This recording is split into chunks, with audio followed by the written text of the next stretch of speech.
Held on the 1st of March and taking place during DMU's Cultural Exchanges Festival, Media Bomb hosted a panel of 5 media and cultural industry professionals. Here, the panel are discussing CVs and presenting yourself. I've got a quick question for Johnny P. Would you say that CVs are a thing of the past then? No, I think they're needed. They are needed, and the creative industry works very much different from other industries. Like business students and in business and the private industry still very much use CVs day to day. The creative industries, it is a lot about standing out from the crowd. There is always been a scarce amount of jobs in the creative industry before the recession. The recession now, it's even harder, so it's even harder to get noticed. So a CV isn't always the greatest way of separating yourself out from the rest, but as creative people, you have interactive CVs, you have interactive PDFs. You could send your CV on this bottle. It might not be the most effective thing to do, but it will get you noticed. And especially in terms of advertising agencies, they want to employ people that can do something that they can't, or can stand out from the rest of the employees. And it's about standing out, and you've got to be a little bit crazy. You've got to do the right thing and get the right information on there. But now, for me personally, digital is where you want to make it so easy for someone to see their work, see your work, stand out from the rest, and give them a way to contact you. So you send them something, they look at their work, they like what you do, right, let's get them in. Just make that process so simple for them. The whole advertising industry moves so quickly, and there's so many deadlines that it's almost looking for an excuse not to look at someone's CV. So John's right, the easier it is for somebody to see what you can do and to get in contact with you, the better. There's not time to wade through a big raft of CVs. You want something that stands out. We've got a question over there, Jurgis. Fast-growing industries. Sorry, we've got a question over there. Go on, Jurgis. I just wanted to ask, like in every career advice website, and most people tell you make your CV stand out. And can you just give a few examples from the past of CVs that actually, like, wow, let's hire this guy? Do you remember any big success stories that a CV actually sold somebody? Well, this guy sold himself to me last summer. and from his application, when he applied to be Demotford Hall manager, and the things that stood out was it was the exact match with the things I was looking for.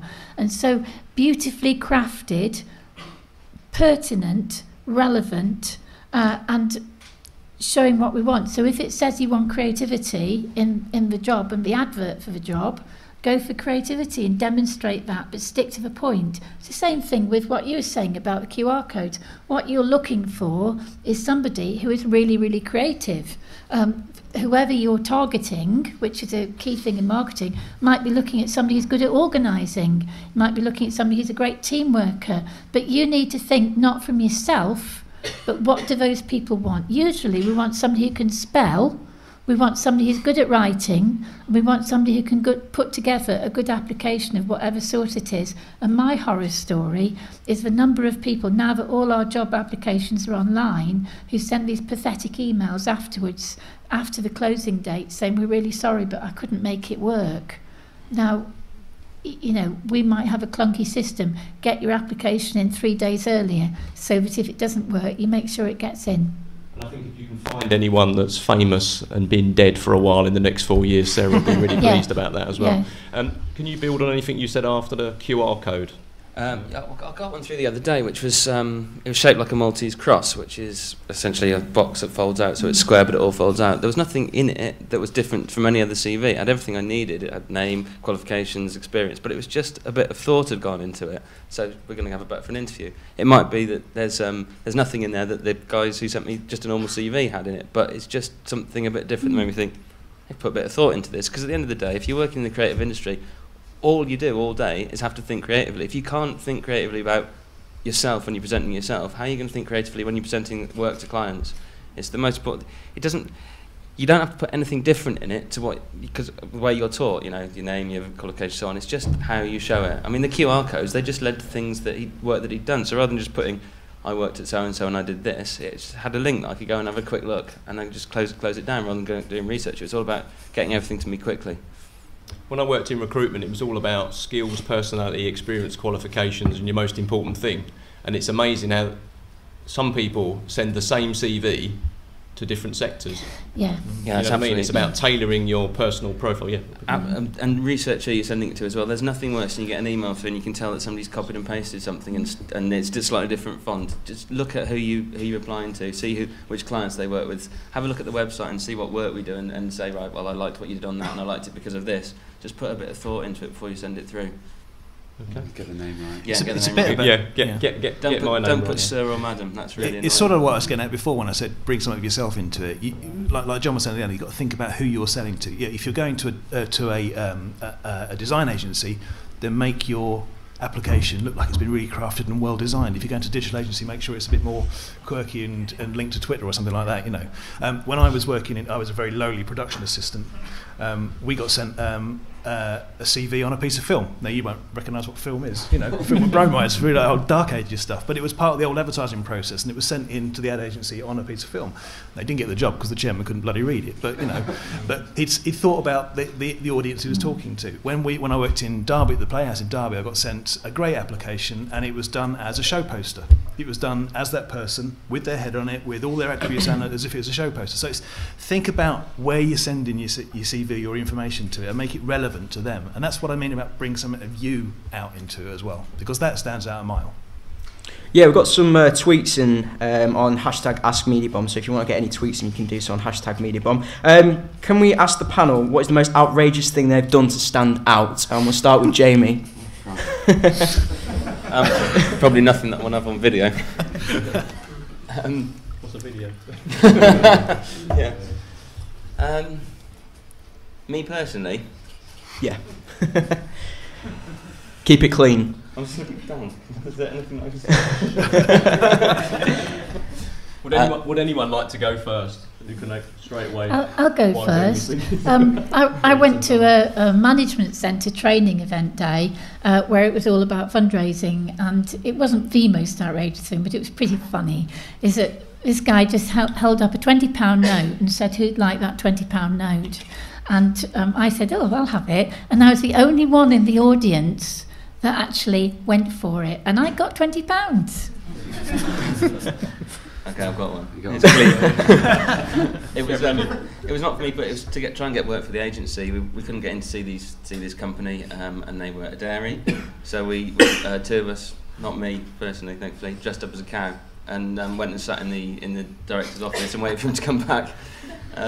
He didn't find it that funny, unfortunately, but at least he remembers us. Yeah. John, have you got one at all? Well, I don't think I've done anything crazy to stand out, but as myself and Dan have always had the no fear approach in terms that we'll talk to anyone, we'll go up to anyone. We went up to the editor of the Leicester Mercury and told him that he was wrong in what he was saying, and shoved a magazine in his face. And we were coffee and pastries that day. But no, I don't know if it's standing out, but I've never. If I want to do something and I get to an event and I want to talk to someone, we'll just get up in their face. And Dan's even worse. He won't even wait for them to finish a sentence. He'll just go, "Hello," and get in their face. But I think that's the way that we stand out. We'll knock on doors all day long. If we want something and we want to meet someone, we'll find a way to meet them. We'll find out where they drink. We'll go and find out their house, climb up their drain pipe, knock on their window, whatever it takes. It is a game of attrition in many ways as well, but not just scattershot approach. You need to work out who your targets are, learn as much as you can about them, and just keep going. Can I say I'm a mouthy woman? You will notice that I'm going to go off to see a man about a king shortly, but I'm the only woman on this panel, and there's quite a few young women out in the audience. And I've actually, over the years, had a strategy of being a mouthy woman, and I've got a group of mouthy women in the museum sector where we go to big conferences, we look at each other, and one of us will stand up and make a question, and you'll see that over and over again, and it's a plan of networking, of women standing up and being women and saying things. So if you're a woman, stand up and be mouthy. Okay, I think as a man of a certain age, we used to have discos. And I can remember dancing across the floor with the "no chance, mate, no chance," and then you have to dance back again. And I think you learn about fear quite early on, don't you? Really, when you start dating. I just think the answer's no. So you might as well just get it confirmed, and then when someone says yes, just try and not look too shocked.